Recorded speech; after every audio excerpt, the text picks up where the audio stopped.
Selamat malam, salam sejahtera bagi kita semua. Sebelumnya kami ucapkan terima kasih kepada Ibu Kristina SMSI selaku dosen pengampu mata kuliah teori ekonomi. Kami di sini ingin mempresentasikan materi yang berjudul Pasar Oligopoli, Monopolistik, dan Monopsoni.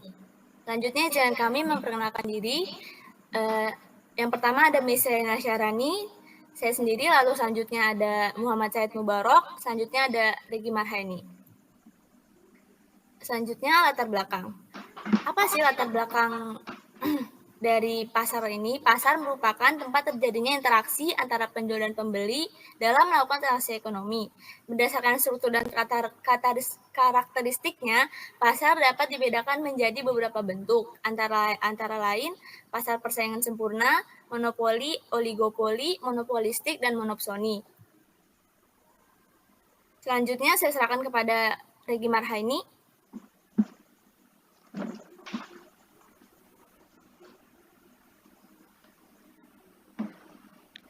Selanjutnya ada landasan teori.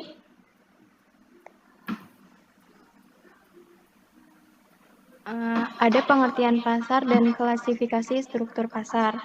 Yang pertama ada pengertian pasar. Pasar adalah mekanisme atau tempat di mana penjual dan pembeli berinteraksi untuk melakukan transaksi barang dan jasa. Pasar tidak selalu merujuk pada tempat fisik, melainkan lebih kepada kegiatan ekonomi yang melibatkan tawar-menawar dan pembentukan harga. Kedua ada klasifikasi struktur pasar. Pertama ada pasar persaingan sempurna, yaitu banyak penjual dan pembeli, produk homogen dan informasi sempurna. Yang kedua ada pasar tidak sempurna, yaitu terdapat kekuatan satu pihak dalam mempengaruhi harga. Bentuknya seperti 1 monopoli, 2 oligopoli, 3 monopolistik, dan 4 monopsoni. Selanjutnya pertama ada pasar oligopoli.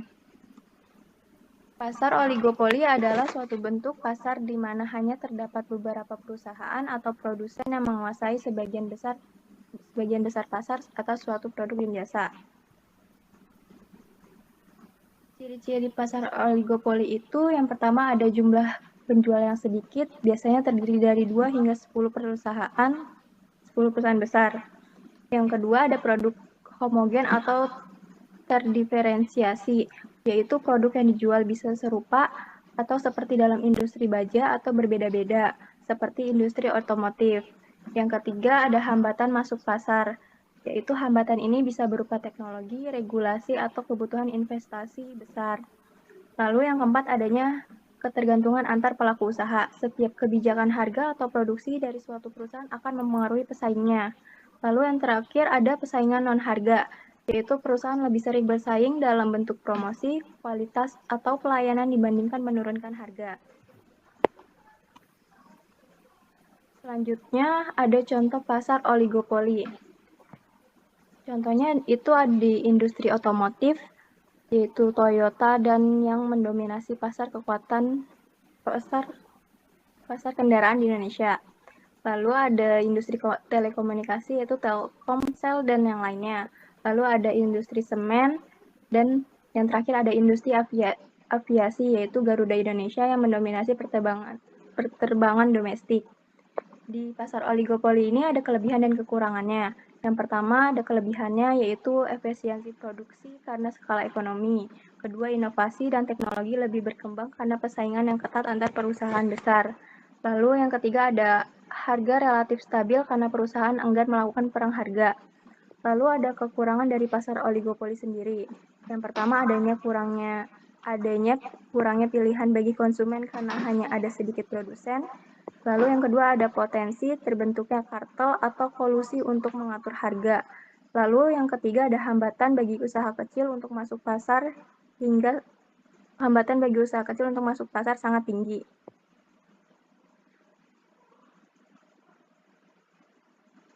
Selanjutnya akan disampaikan oleh rekan saya. Yang kedua ada pasar monopolistik. Pasar monopolistik adalah bentuk pasar di mana terdapat banyak penjual yang menawarkan produk sejenis namun memiliki perbedaan atau diferensiasi baik dari segi kualitas, merek, kemasan maupun pelayanan. Ciri-ciri pasar monopolistik Ada 5. Yang pertama, jumlah penjualannya banyak.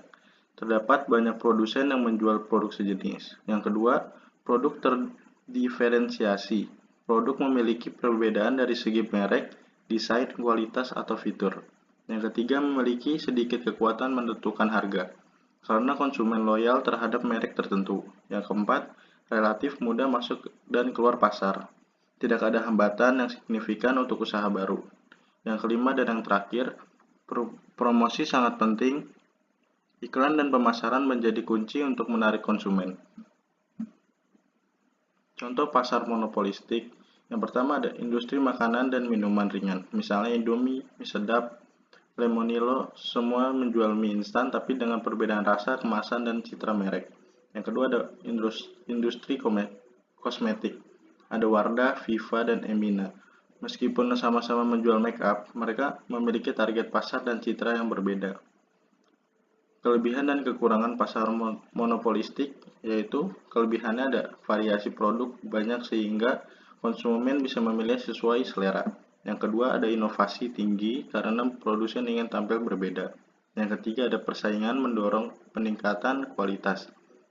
Adapun kekurangan yang pertama, harga bisa lebih tinggi dibanding pasar sempurna karena perusahaan punya kekuatan menentukan harga. Yang kedua, biaya iklan dan promosi besar dapat membebani produsen kecil. Yang ketiga, tidak efisien secara alokatif karena diferensiasi kadang tidak terlalu berarti secara fungsional. Selanjutnya ada pasar monopsoni. Pasar monopsoni adalah struktur pasar di mana hanya terdapat satu pembeli utama yang berhadapan dengan banyak penjual. Kebalikan dari monopoli. Dalam monopsoni, hanya ada satu pembeli yang menguasai permintaan, sedangkan monopoli hanya ada satu penjual yang menguasai pasar. Ciri-ciri pasar monopsoni yaitu hanya ada satu pembeli utama. Pembeli ini menguasai permintaan atas suatu barang atau jasa. Yang kedua, banyak penjual atau pemasok, sehingga posisi tarung penjual sangat lemah. Yang ketiga, ada pembeli dapat mempengaruhi harga karena minimnya alternatif bagi penjual. Yang keempat, umumnya terjadi pada pasar input atau faktor produksi, seperti pasar tenaga kerja atau hasil pertanian. Contoh dari pasar monopsoni yaitu pasar tenaga kerja pemerintah. Di daerah terpencil, pemerintah bisa menjadi satu-satunya pihak yang mempekerjakan guru, perawat, atau pegawai lainnya. Ada juga industri pengolahan hasil pertanian. Sebuah pabrik pengolahan karet atau kelapa sawit di daerah tertentu bisa menjadi satu-satunya pembeli dari petani sekitar.